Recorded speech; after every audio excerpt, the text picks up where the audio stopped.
अस्सलाम वालेकुम, नमस्कार, सत श्री अकाल एंड गुड इवनिंग। मैं हूँ अर्जुन आज़मी और आप लोग देख रहे हैं पॉइंट ऑफ व्यू। हमारे साथ हैं जी साजिद ताड़ साहब। बहुत शुक्रिया सर कि आज आप आए। Thank you so much. Thank you Anshu, thank you so much. Sir वैसे तो आज हमने बात करनी है मोदी जी के ऊपर जो पोलैंड गए हैं उनके उस विजिट पे, लेकिन उससे पहले मैं आपको एक इस शो के बाद एक वीडियो भेजूंगी मेजर गौरव आर्या की, वो जरूर देखिएगा। और उसमें मेजर साहब ने बताया कि मोहसिन नकवी साहब कह रहे हैं कि सारी दुनिया के क्रिकेटर्स जो है पाकिस्तान आएंगे, लेकिन कजाफी स्टेडियम या दूसरे जो ग्राउंड हमारे पास है, स्टेडियम है, वहां पे वॉशरूम नहीं है। तो अब उसके ऊपर क्या कहा जाए जी, वो गरीब हालत है पाकिस्तान की। उसमें देखिए आरजू, आपको पता होना चाहिए कि आज आपका जलसा था तरनौल के पास और उसको बांग्लादेश की जो टीम आई हुई है यहाँ पे, उसका बहाना बना के एनओसी उसका कैंसिल कर दिया गया है कि वो हालात ठीक नहीं है। और दूसरा ये भी शिकायत आ रही है कि जो बांग्लादेशी टीम है वो अपने फैमिली से बातें नहीं कर पा रहे क्योंकि आपके इंटरनेट के मसाइल चल रहे हैं। लेकिन देखा जाए, अगर एक मैं जो मिसाल दूं, डेली बेस पे जो आपके बकरा मंडी चलती है सियासी, जो सारा दिन शाम को बैठते हैं लोग और जो बातें करते हैं सियासी इमेच्योरिटी की, एक सूबा दूसरे पे हमले की तैयारियां कर रहा है। कोई कहता है किसी के बाप की हिम्मत है तो रोक ले, कोई कहता है कि हम फिर भी कई कई लोग ऐसे हैं जो बिल्कुल आउट ऑफ कंट्रोल हैं। जिन चीजों को आपके स्टेडियम्स के अगर रेस्ट रूम नहीं है तो जेल को आपने 5 स्टार बना रखा है। खान साहब मुसलसल जो है वो 127, बल्कि अब तो ज्यादा हो चुके होंगे, 127 से ज्यादा आर्टिकल और इंटरव्यू दे चुके हैं जेल के अंदर रहने के बावजूद। ये जेल के हालात है। और फिर वो बार बार, बल्कि जो रिसेंट उन्होंने इंटरव्यू दिया है, उन्होंने कहा जी कि मुझे तो जो टेररिस्ट हैं वैसे कमरे में रखा है और जो सजाए मौत के लोग हैं उनके लिए रखा है। लेकिन जो तस्वीर आई हैं उसमें पता ये चलता है कि उनके पास काफी मेकर मौजूद है। उनके पास लोग उनको मालिश कर मसाज करते हैं रोज डेली बेस पे, उनको एक्सरसाइज करते हैं, सिटअप पुशअप, और उनकी मर्जी का मेन्यू जो है वो बना के उनको दिया जाता है।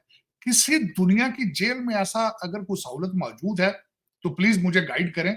मैं खुद लीगल कम्युनिटी से मेरा रिलेशनशिप है, मैंने आज तक इस तरह की जेल नहीं देखी। और फिर उनके जो नेटवर्किंग है, ना सिर्फ उनको ये सहूलियात मौजूद हैं, बाथरूम में बैठ के वो आप लंदन में बातें करते हैं उन्होंने अपनी यूके प्राइम मिनिस्टर को भी कहा है कि उनकी मदद की जाए, कि वो तो मैंडेट बिल्कुल उनका था।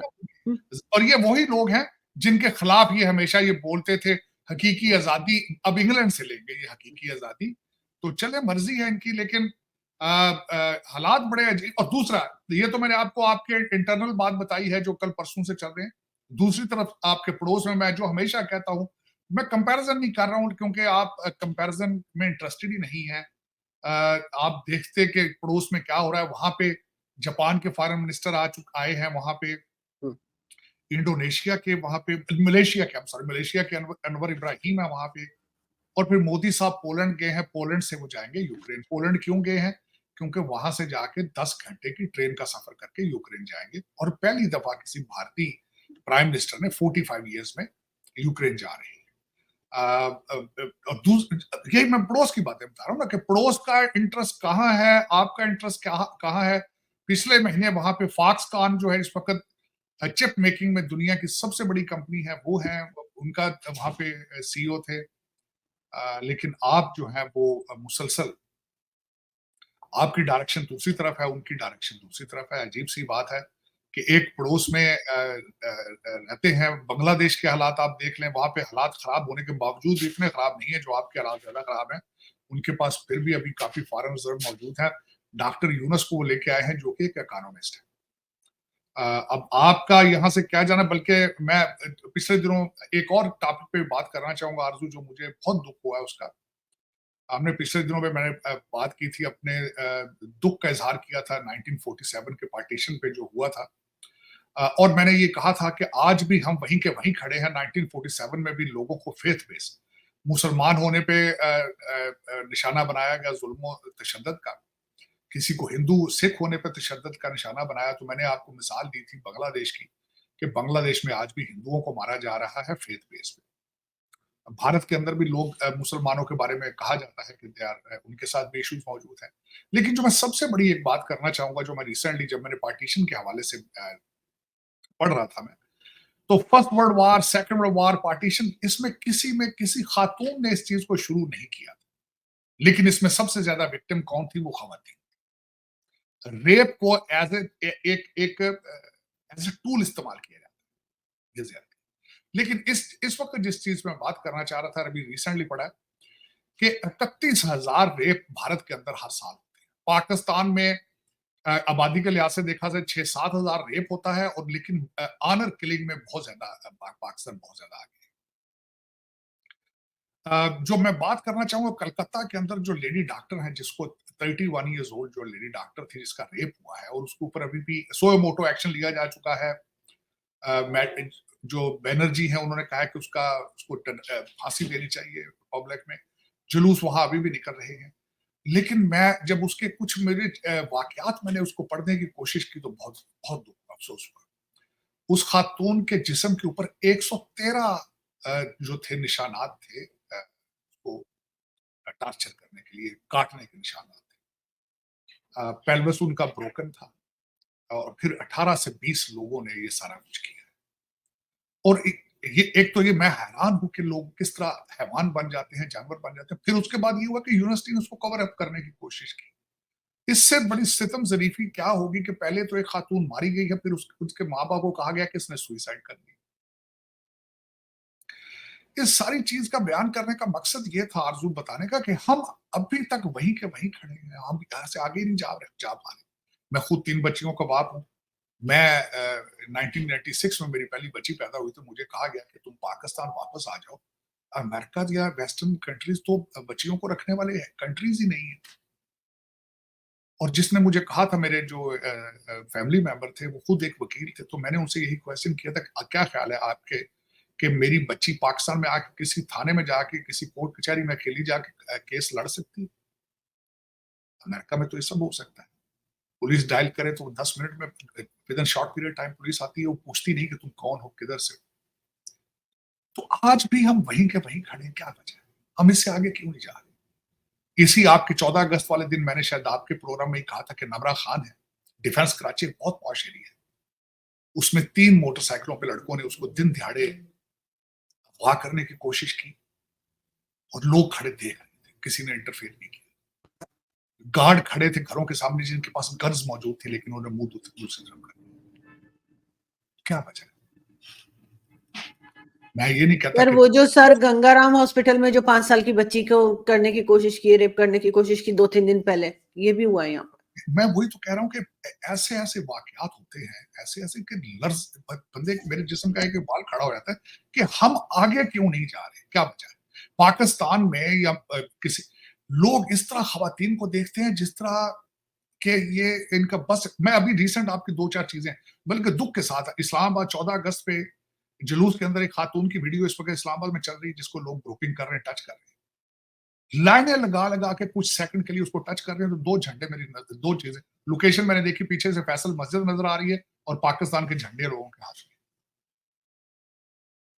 कहने को आप इस्लामी जमहूरिया पाकिस्तान है, कहने को आप कहते हैं पाकिस्तान लैंड ऑफ द प्योर्स, और आप उसको एक खातून को टच करने के लिए आप स्टैम्पीड हो रही है वहां। हवानियत की एक एक्सट्रीम, हवानियत की एक्सट्रीम। सर ये भी कहा जा रहा है कि जो अफगान रेफ्यूजीज आए हैं उनकी वजह से भी ये माहौल बहुत खराब हुआ है। जो वीडियो हमने देखी है उसमें ज्यादातर ये अफगान रेफ्यूजीज दिखाई दे रहे हैं, या पठान जो है उस तरह के अफगानिस्तान साइड के, वो बहुत दिखाई दे रहे हैं। नहीं आरजू को ये सिर्फ वहां का मसला नहीं। जब भारत में जो खातून 31 ईयर्स मेडिकल स्कूल के अंदर रही, वो तो एक पढ़ी लिखी खातून थी और पढ़े लिखे लोग थे आसपास उनके। हवानियत की एक सीन थी। और इसी तरह सब कॉन्टिनेंट में हर जगह पे हो रहा है। आज मैं बल्कि आज कीनिया की एक खबर है, एक बंदा उसने जेल से निकला है, उसने बड़े शॉर्ट पीरियड में 2022 में उसने सबसे पहले अपनी वाइफ को मर्डर किया, 42 खवातीन को उसने, लेकिन उसको तो साइको किलर कहा जाता है। वो तो चलो एक फर्दे वाहिद है, यहाँ पे 18-20 लोग हैं। इस्लामाबाद में जुलूस के अंदर हजारों लोग मौजूद हैं, और सारे के सारे हैवान हो गए।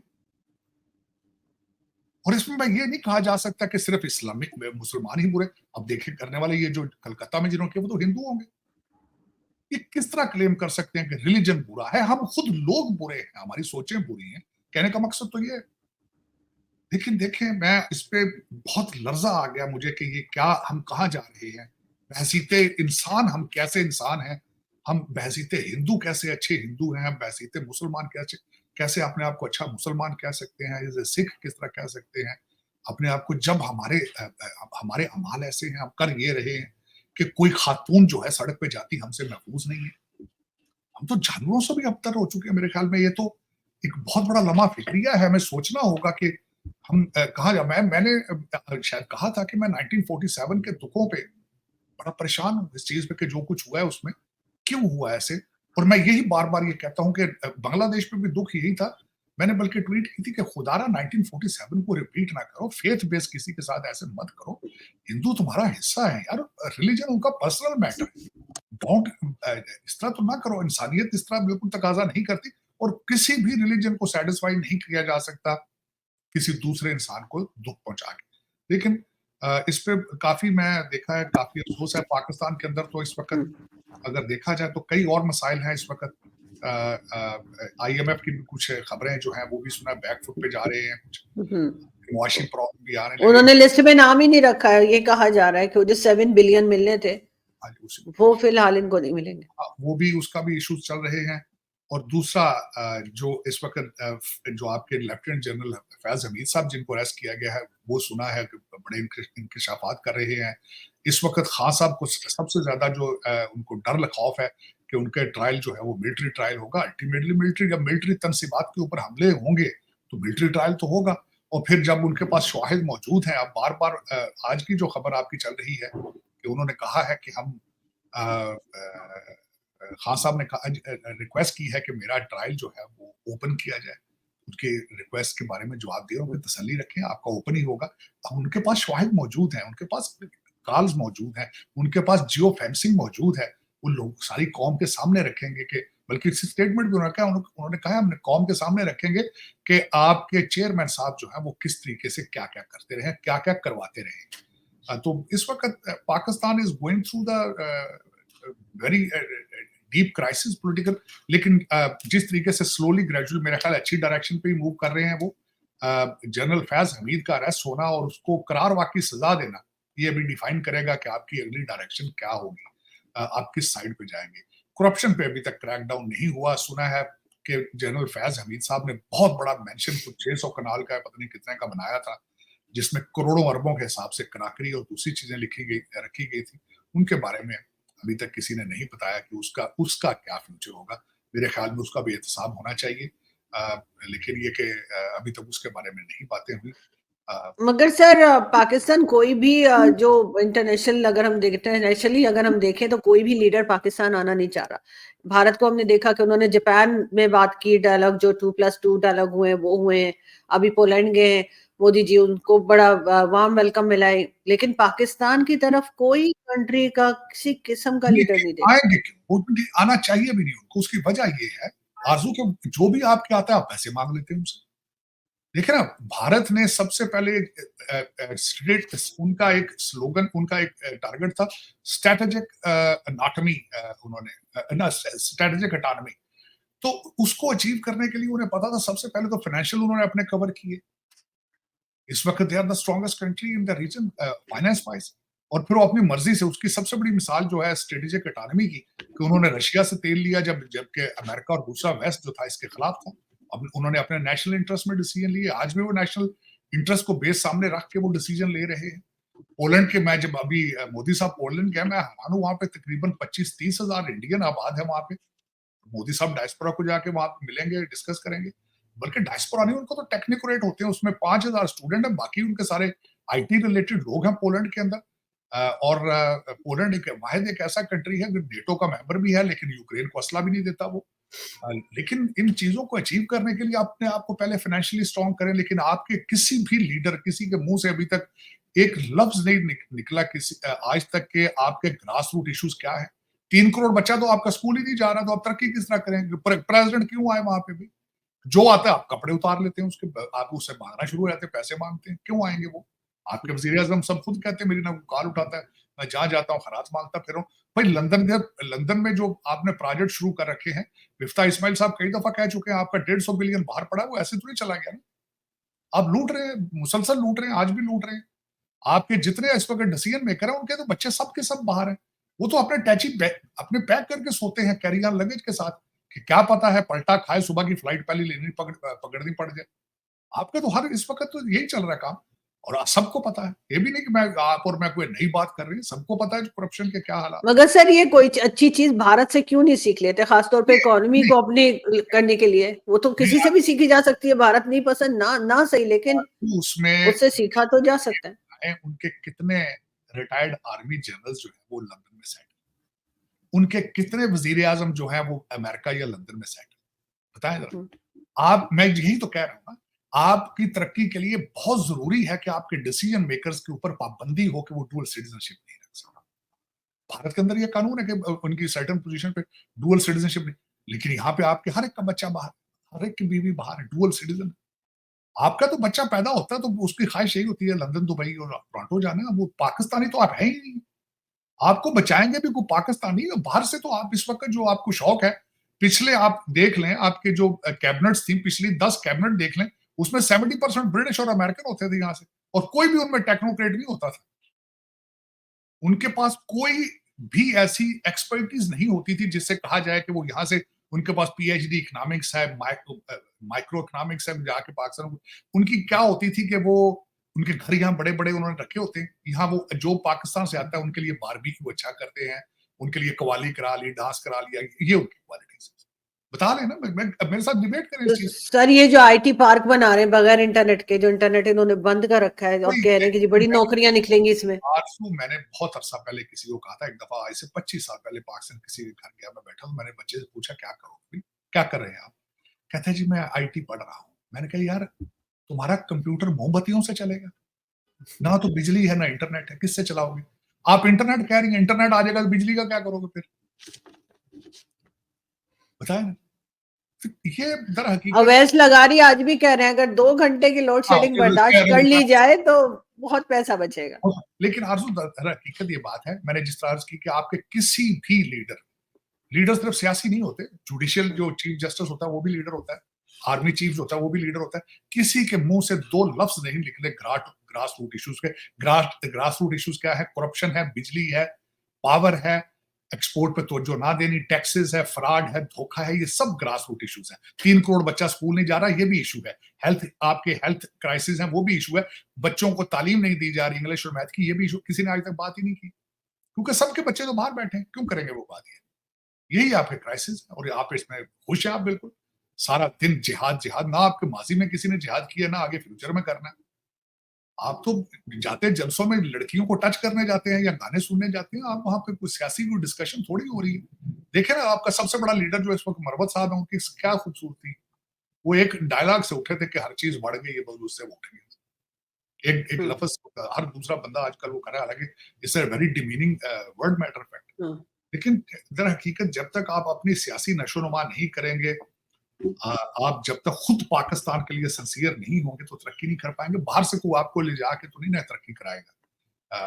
आप लेकिन आपने सर अब तो आईएमएफ ने भी पैसे जो है रोक दिए हैं। ये तो पहले बड़ी खुशियां मना रहे थे कि $7 बिलियन और आ जाएंगे, तो फिलहाल तो उन्होंने कहा है कि अभी नहीं दे रहे, कब तक मिलेंगे? निगोशिएट करके वो कर करा लेंगे, क्योंकि इस वक्त उनके पास भी चॉइस नहीं है ज्यादा, क्योंकि यूक्रेन के हवाले से उन्हें भी वहां पे कुछ चाहिए, और दूसरा ये बिल्कुल देयर इज अ पॉसिबिलिटी किसी ना किसी रजीम को, पाकिस्तान को रखना चाहते हैं अफगानिस्तान के हवाले से और चाइना के हवाले से। और 7 बिलियन तो इतनी बड़ी रकम भी नहीं है, वो दे देंगे आपको। लेकिन ये आईएमएफ या वेस्टर्न सिविलाइजेशन ना आपको मारना चाहते हैं, ना जिंदा रखना चाहते हैं, थोड़ा बहुत वो देते रहते हैं, जिससे आपके लंदन और दुबई की प्रॉपर्टियां खरीदते रहते हैं आप। अब वो जिंदा रखते हैं आपको, सिर्फ इससे आगे नहीं है। लेकिन आप कोशिश करें कि अपने पांव पे खड़े होने की कोशिश करें। पाकिस्तान में ही ख्वाब अपने सजाएं। लंदन लंदन में भी कब्रिस्तान मौजूद है, लोग मरते हैं कब्रिस्तान में। लंदन में भी मरते हैं, अमेरिका में भी मरते हैं, बुरे तरीके से मरते हैं। कौम कौम के लिए कुछ करने की ख्वाहिश रखें प्लीज, वरना कोशिश करें। देखिए आरजू, अगर मेरे जैसा बंदे को शौक है कि लेगेसी के लिए काम करना चाहिए, कल को मैं दुनिया में ना रहूं तो लोग मुझे किन लफ्जों से याद करें। कोई पता नहीं, ये क्यों नहीं सोचते ये लोग, ये जो सारा दिन थैले उठा उठा के डॉलरों के भाग रहे हैं, इन्हें ये नहीं पता कि कब्र में खाली हाथ जाना है, कुछ भी साथ नहीं। सर आज तो बाजवा साहब भी सुना है वापस आ गए हैं दुबई से। आ जाए, क्या फर्क पड़ता है, भाग जाए क्या फर्क पड़ता है, कि कोई पूछने वाला जो कोई नहीं। हालांकि उनसे भी क्वेश्चन करना चाहिए कि आप इस मुल्क के जो 10 साल में आपने जो किया है उसमें उनका भी कंट्रीब्यूशन है। को फैज हमीद उनसे वो, अब उसने यही प्ली लेनी है ना, मेरा अफसर तो यही थे, मैं जो करता था इनकी मर्जी से करता था, और वो भी सियासत के बड़े बड़े लंबे भाषण दिया करते थे। उनसे भी क्वेश्चन तो होना चाहिए कि बाजवा साहब, आप आर्मी के साथ जस्टिफाई आप करते रहे हैं, मुल्क के साथ आपने जस्टिफाई किया कि नहीं किया, क्वेश्चन तो होना चाहिए। लेकिन ये फिर कहते हैं ना, बिल्ली के गले में घंटी कौन बांधेगा, ये करने के लिए पाकिस्तानी होना जरूरी है, और पता नहीं वो पाकिस्तानी अभी तक पाकिस्तान में मौजूद है या नहीं।